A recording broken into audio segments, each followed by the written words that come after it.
Hi, Kathy. How are you? Hi, Mary Ann. Hi, Rachel. Hi, John. Hi. Can we stand and say the pledge?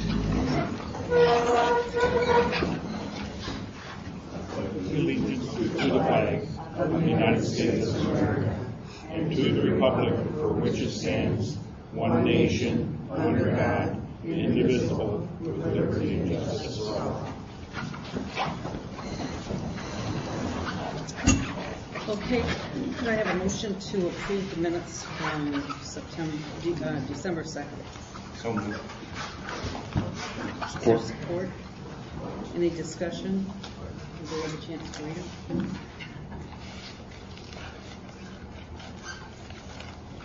Okay, all in favor of approving the minutes? Aye. Aye. All opposed? Minutes are approved. Okay, treasurer's report. Treasurer's report as of December 31st, 2013. Today's date is January 7th, 2014. General accounts are checking $64,725. Savings $100,775. Fire fund $221,766. The library fund $69,308. Light fund $21,956. Liquor fund $750. Donations are $1,507.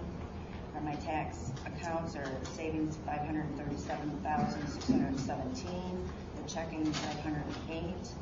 Investment accounts, CDs and securities, we have $77,284. The fire CDs, we have $105,487.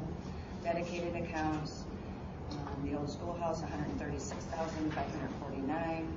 The township parking lots, $75,930, and home renovations, $30,948.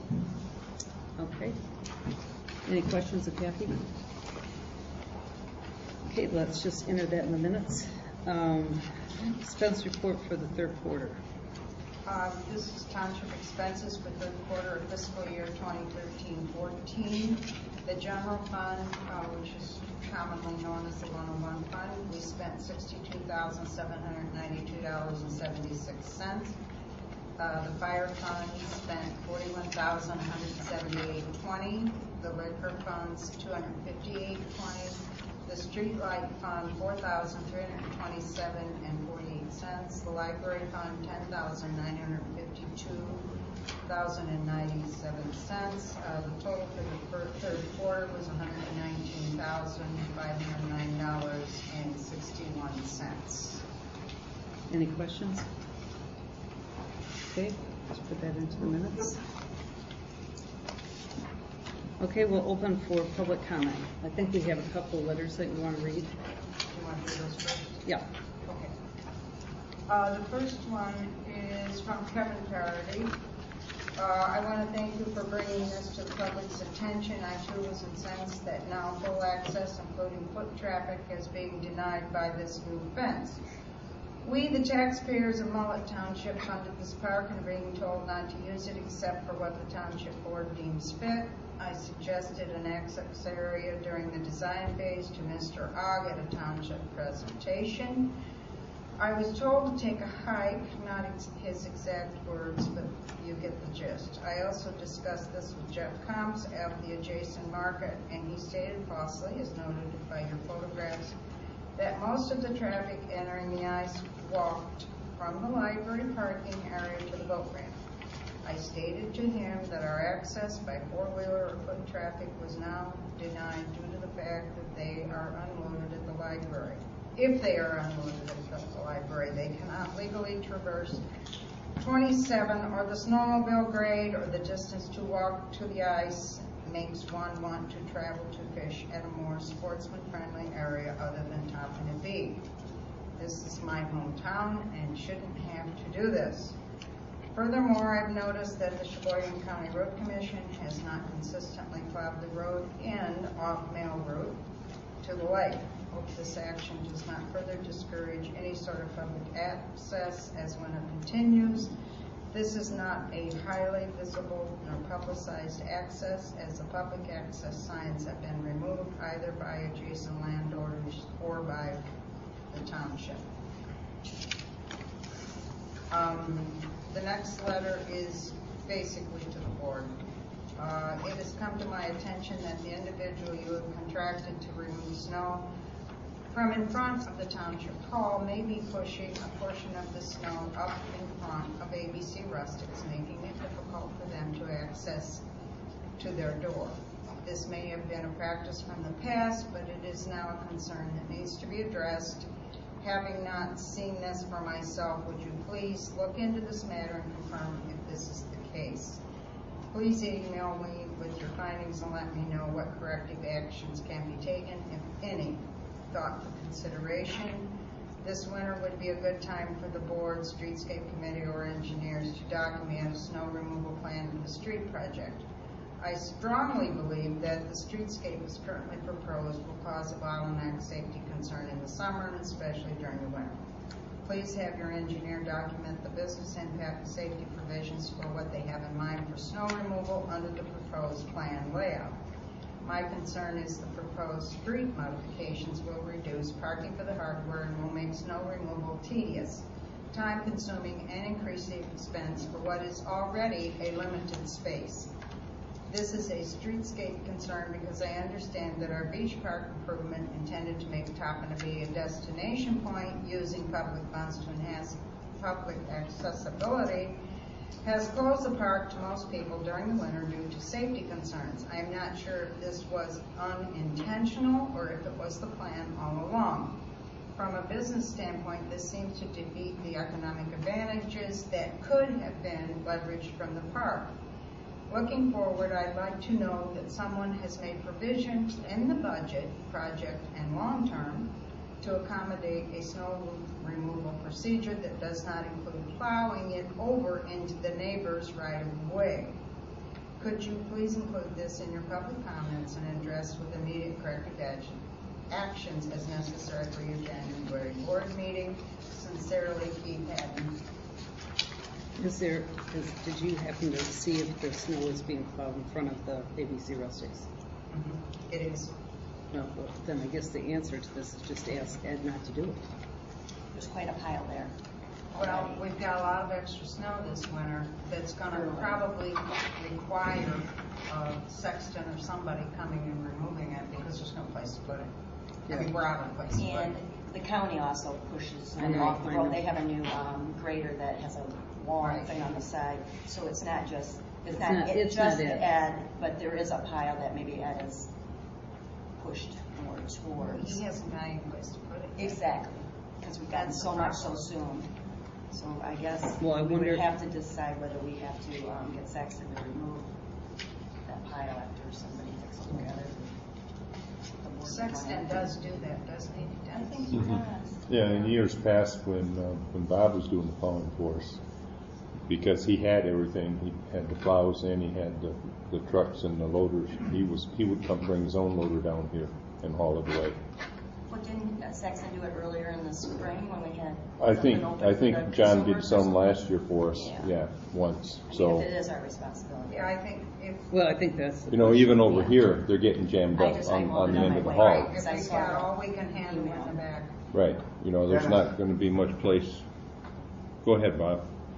Excuse me. Ross Bob. came through when I requested him to back up the tanker, work the tanker from some of that opening.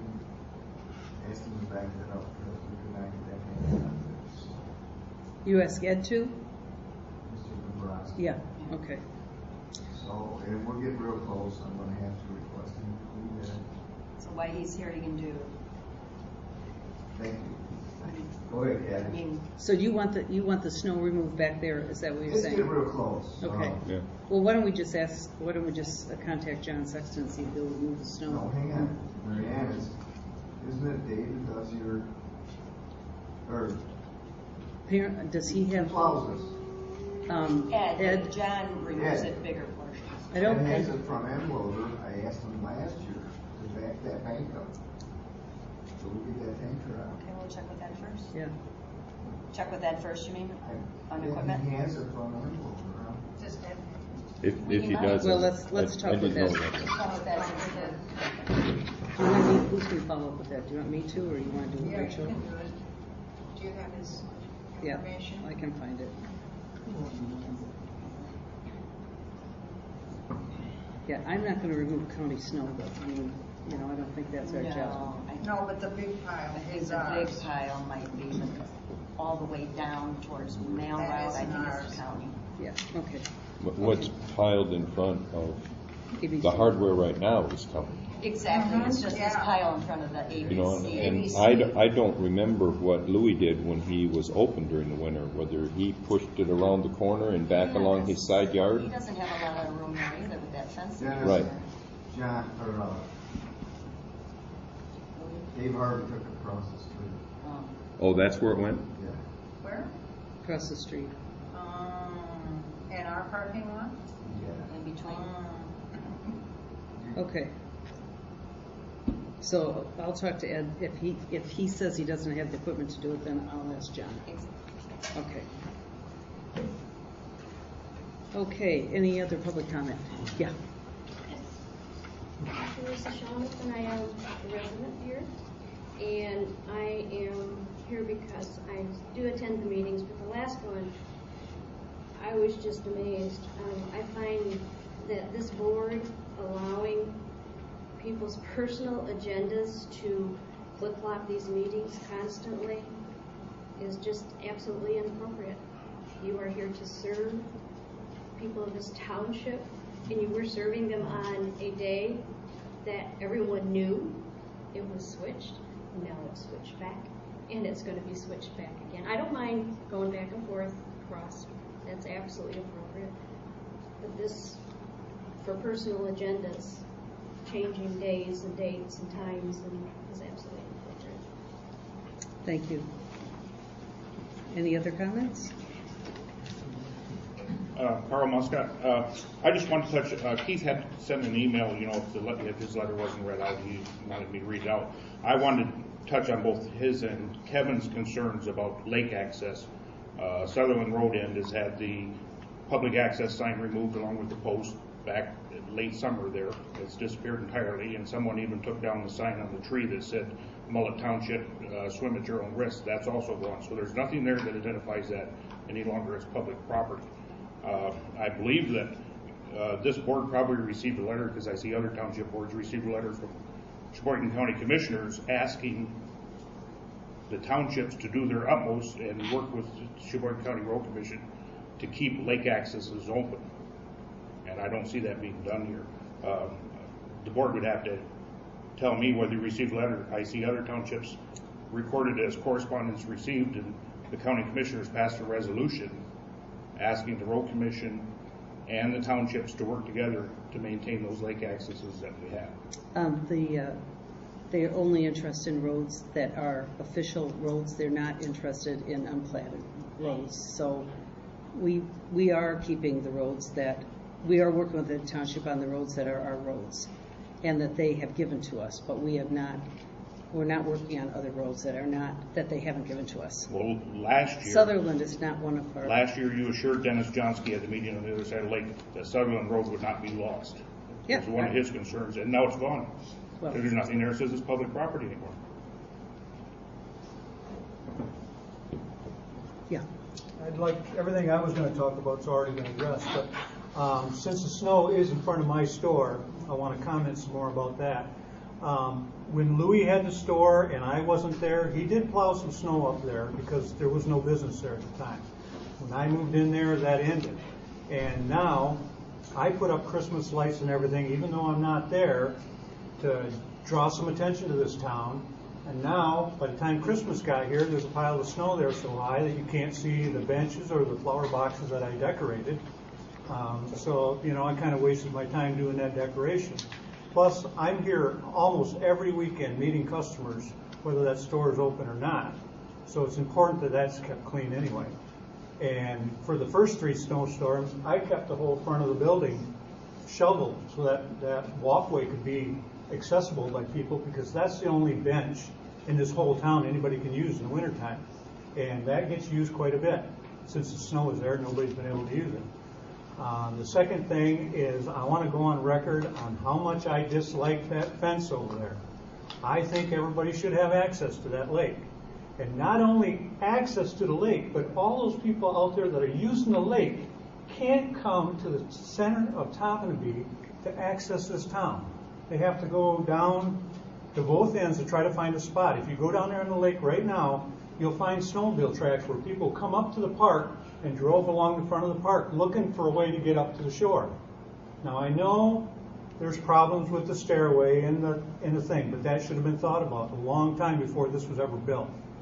Another thing, I thought, well, I'll try something. If I can't access the lake right here, I'll use the north end of the park, and I'll park there, and I'll just use Beeson Street because that's supposed to be a fire lane to the lake. No, that's got another mountain of snow in front of it. So, you know, it's there's just no way for me or my 80-year-old dad to fish in this town anymore. Can't you go down to Woodruff? I want to fish right in front of the park. And can you go right over here? No. 200 feet? My father's 80 years old. He can barely get out on the lake. So as close as I can get it to the shore, the better. And plus, I have access to a bathroom. I don't want to have Well, to I walk think a quarter mile. it's fairly clear that the action that we took was totally supported by the DNR based on the investment that we made. So I hear your comment. Whether you're able to or not, it's not right. To cut off the public from using a public piece of land is not right. Well, in my opinion, It should have been thought about a long time before it ever got worked on. well, to have the public access, have snowmobilers access through there and damage everything that's been done, it would not be a good thing for us to be doing either. That's certainly not taking Well, care I of the think you can assets of the restrict public. snowmobile access by putting like cattle gates up or something so people can walk through them and access the lake at least. At one time there was a skating rink out there. Everybody used the park. When the swings were there, people used that in the wintertime. It's used for hockey and everything else. Right. Okay, do you have a comment you want to make? Pardon? Did you have a comment you want to make? Go I ahead. was trying to. I lived here since '78, and that was an access for everybody with snowmobiles, three-wheelers, four-wheelers, down to the lake to go fishing, and come off the lake to come up and warm up. And you've closed it off. I don't know if the whole board voted for it. The paper says you did. Okay, any other comments? Okay, great. Public comments are closed. So let's talk about the poverty exemption. I gave you a piece of paper document about the poverty exemption, and just let me talk a little bit about it. There's been several changes in it, and last year, if you remember, we said we were looking at what the cost of somebody's assets were that included their home. And we came up with a home and associated property of $70,000. The change is that the home cannot be included in the exemption. I mean, the home is already exempt.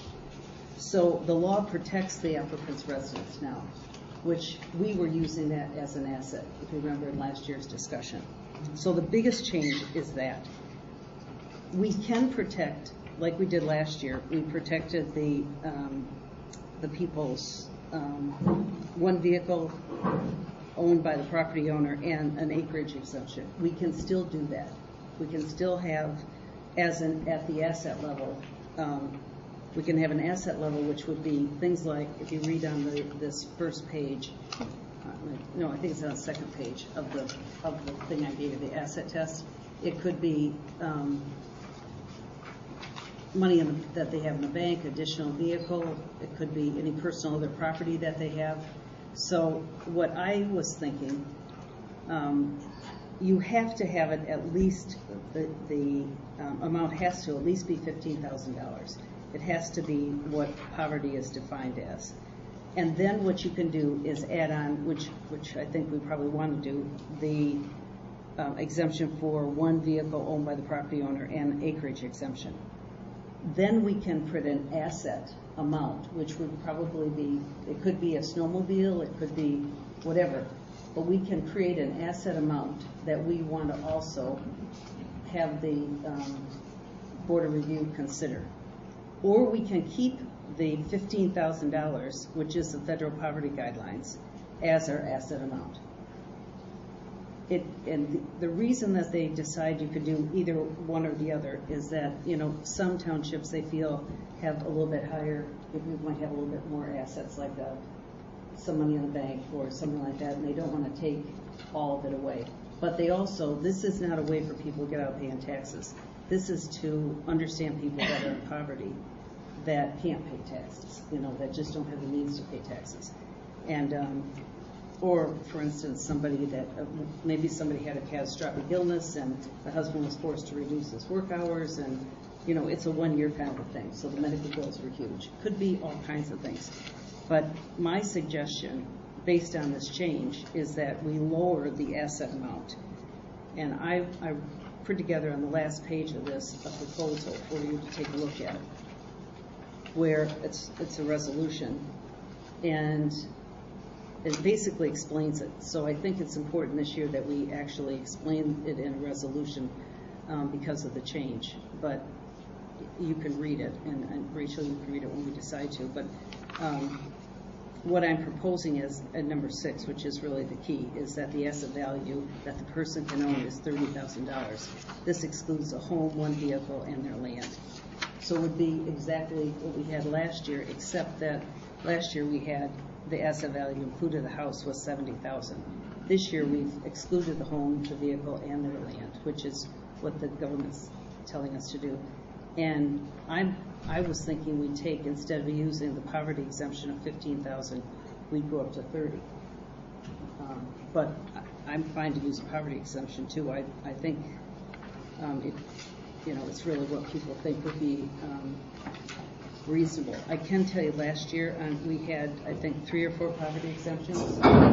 Most of the people that came for poverty exemption had no income or Social Security or, very, very little income. And were brought by other people. They didn't own a car. We're being, pretty, I think, pretty generous given what I've seen, what I saw last year from, people that were in poverty. So that would be my proposal, that we, that we meet what the law is saying we have to do, and which is to exclude the home, and then use $30,000 as the maximum. I'm okay with that. I like how you exempted out the acreage. Well, we did that last time, and I thought there was a big discussion last time. That was one of my points that I... Yeah, I'm fine with that. I think Right, because that was this whole thing about people inheritance, right? The government is basically saying the home and the land, that's the footprint of the home. Yeah, well, no, you can put the footprint in. No, but they're saying they're not exempting all of the land. No, exactly. They're only exempting the footprint. Right. And your proposal exempts all of the land, which Right. I am agreeing with John. I like that. Well, I thought that was what we did last year. We had a good discussion on it last year. Yeah. And I'm definitely okay with the $30,000 because that's not a lot of money by anybody's standards. Yeah. It's $15,000 more than the poverty limit, but Right, but that would at least allow them somebody has to money keep in the bank or to keep a second car. Yeah, right. Because families are struggling, and it's usually a 2-income world these days. So Right. You can pay for Obamacare. Yeah. If one doesn't start. So, Rachel, I put together a resolution. I think this came out of the MTA that Clayton Yeah. gave me. So I'm sorry? Clayton gave me the resolution. I just right. made the changes in it. Yeah, I have seen this before. He gave it to me. Do you want to read it? And I'm fine with it. Do we need to read the resolution? Number 6 was the area that I changed, and I put Mullet Township in at the So beginning. that would be money in the bank, as I understand it. Or The whatever. footprint of the home, and one vehicle, and all the land surrounding the home? Right. Am I understanding that Mhm. correctly? Right. Well, it's all the land, not just, it would be if they had farmland. Basically, our discussion last year had to do with, people having to sell their Yeah. land to Right. pay their taxes. correct.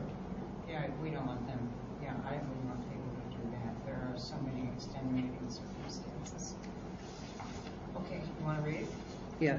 Township Board Resolution to adopt poverty exemption income guidelines and asset test. Whereas the homestead, persons who, in the judgment of the supervisor and the Board of Review by reason of poverty, are unable to contribute to the public charges is eligible for exemption in whole or part from taxation under the General Property Tax Act. And whereas the Township Board is required by Section 7U of the General Property Tax Act, Public Act 206 of 1893, Michigan compiled Law 211.7U to adopt guidelines for property exemptions.